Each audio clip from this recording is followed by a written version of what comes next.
പിസയുടെ ഹിന്ദി റീമേക്കിൽ പാർവതി ഓമനക്കുട്ടൻ. വിശാൽ ആര്യൻ സിംഗിന്റെ യുണൈറ്റഡ് സിക്സിന് ശേഷം തന്റെ രണ്ടാമത്തെ ബോളിവുഡ് ചിത്രം ചെയ്യാനുള്ള തയ്യാറെടുപ്പിലാണ് മുൻ ലോകസുന്ദരി പാർവതി ഓമനക്കുട്ടൻ.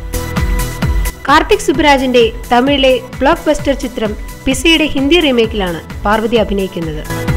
രമ്യ നമ്പീശനും വിജയ് സേതുപതിയും തമിഴിൽ ചെയ്ത റോളുകൾ പാർവതിയും അക്ഷയ് ഒബ്രോയാകും അഭിനയിക്കുക. സിനിമയെക്കുറിച്ച് കൂടുതൽ വിവരങ്ങൾ വെളിപ്പെടുത്താൻ തയ്യാറല്ലെന്നും ഒറിജിനൽ സിനിമയുടെ അതേ കഥ തന്നെയാവും ഹിന്ദി റീമേക്കിന്റേതെന്നും സിനിമാ വൃത്തങ്ങൾ അറിയിച്ചു. പിസ ഡെലിവറി ചെയ്യുന്ന യുവാവിന്റെയും ഹൊറർ നോവലിനെ പറ്റിയ ആശയം അന്വേഷിച്ച് നടക്കുന്ന നോവലിസ്റ്റായ യുവതിയുടെയും കഥയാണ് പിസ. പാർവതിയുടെ ആദ്യ മലയാള ചിത്രം KQ ബോക്സ് ഓഫീസിൽ വൻ പരാജയമായിരുന്നു.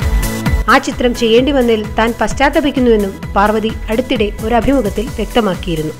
ഓരോ പ്രധാന വാർത്തയും ഇന്ന് തന്നെ അറിയാൻ ഞങ്ങളുടെ ഫേസ്ബുക്കിലും ട്വിറ്ററിലും അംഗമാകും.